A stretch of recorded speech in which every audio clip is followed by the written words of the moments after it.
Welcome to today's eESI podcast. Our special guest is Robert Ramirez, and our subject, the 3 most common workplace safety risks. Robert is a risk control consultant for eEmployer Solutions South Texas region. He's an active member of the National Safety Council with extensive experience in commercial insurance and risk management in the trucking and oil and gas industries.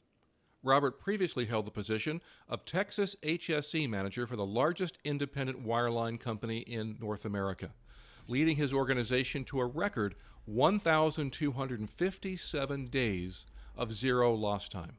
Welcome, Robert. It's a pleasure to have you on the podcast today. Well, it's a pleasure to be here today. Thank you very much. In part 1 of this 2-part series on workplace safety, you told us that driving incidents were the leading cause of workplace injury and fatality. But you also mentioned that material handling and back issues were high on the list. On this podcast, let's focus there. Why are there so many workplace safety incidents related to the handling of material? And why so many back injuries? We are seeing these injuries across the board. This can be from a company like a construction company that has a lot of training in the area of lifting or using lifting devices. But it also impacts those who don't directly interact with lifting. For instance, the administrative offices like doctors and lawyers and accountants, where their primary focus isn't lifting anything. We do see it across the board. Perhaps we're seeing a lot more just because they're getting the training or the awareness is being brought to the table, but then it stops there. We like to incorporate back safety or standing or falling or walking working surfaces throughout the year in all training.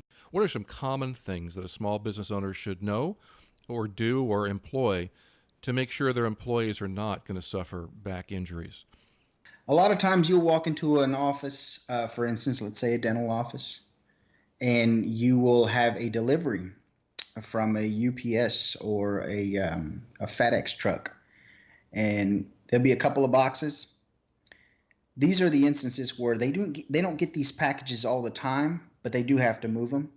And because they weren't properly trained on how to move them or how to use the buddy system or incorporate the lift with a lifting device such as a small dolly, this is where we're finding that the administrative type offices are getting their back injuries. For the construction companies that are receiving the training upon hire or during an orientation, they're just not repeating it enough. They get into the small habits of lifting improperly and find themselves actually getting hurt in doing so.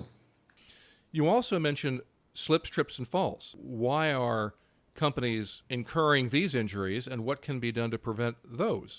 According to OSHA's top 10 cited violations in 2017, falls actually came in 2 places, believe it or not. It came in first place with about 6,800 violations with fall protection requirements, just having the right stuff for the job.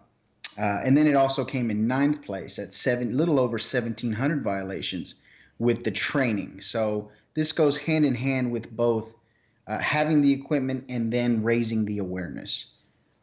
Now, when you talk about falls, what kind of falls are most common?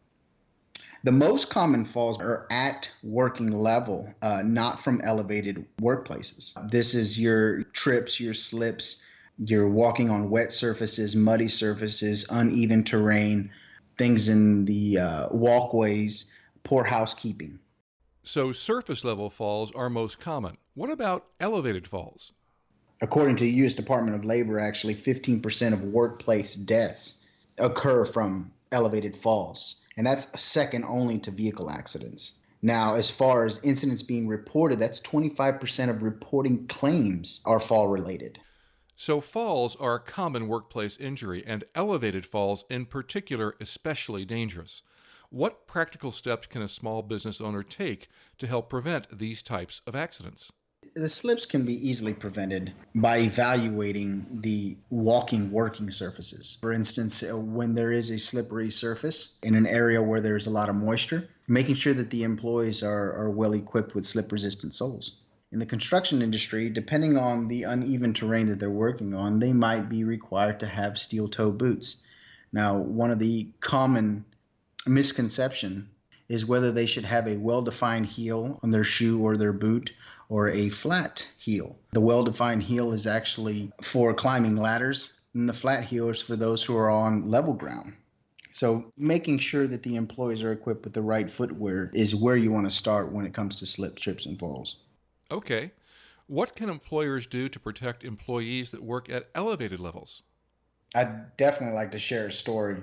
I worked as a hired hand or a roughneck up in North Dakota. We were asked to go wash a rig platform prior to them moving it to the new location. Now, this is very common, and on most occasions, a crane is coming out to location and it'll disassemble the subfloors and put them on the base floor so we can wash them. Well, in this case, we were 3 days early. So we were forced to get inside of a man basket, myself and a colleague of mine, and I was going to wash the subfloors while he operated the man basket swinging left to right. So you're no longer washing from the floor because you're early, you're having to go up in the air 35 feet and wash this rig? It was roughly about 35 feet. Now, the equipment was hyperextended.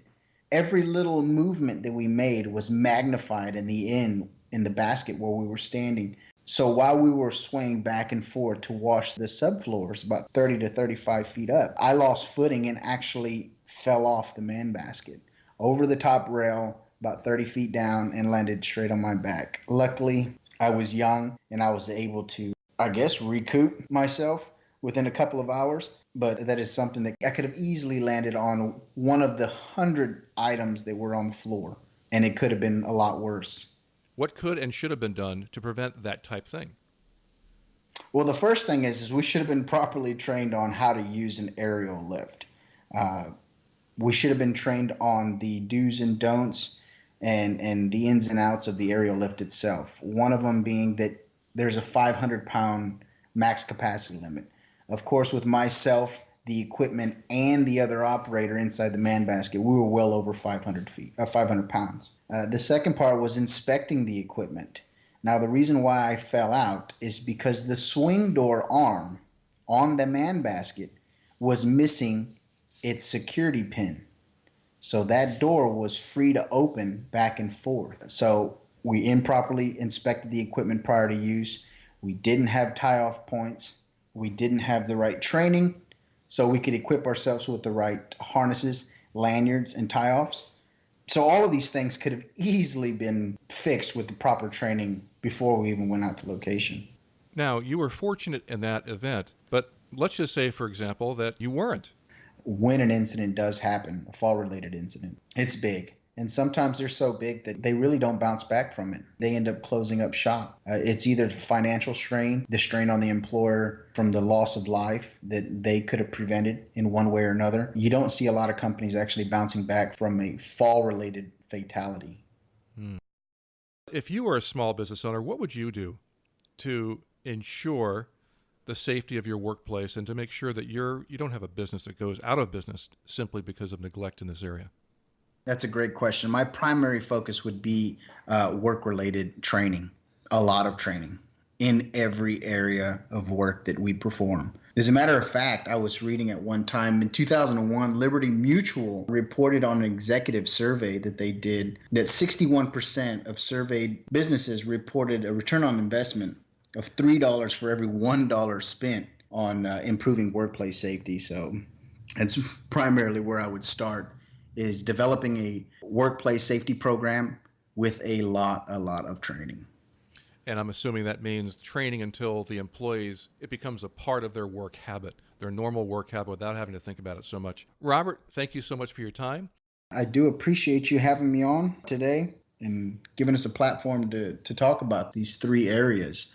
Well, we thank you, Robert, for sharing your insights on the second part of the two-part series on workplace safety. Workplace accidents and fatalities, as you've heard, are almost always preventable.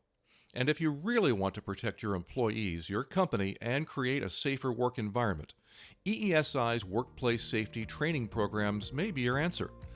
These programs provide important training that will help take your company to a whole new level in workplace safety and help ensure you don't experience the preventable accidents that can overwhelm a small business. As Robert mentioned today, a 2001 research study showed that safety training is an investment in your company that on average returns $3 for every dollar spent. To learn more about eESI's workplace safety training programs, call 210-495-1171 and ask for a risk management specialist. That's 210-495-1171 or email risk@eesipeo.com. That's risk@eesipeo.com. Thank you for listening to today's eESI podcast and our guest, Robert Ramirez. Until next time, think safety and stay safe.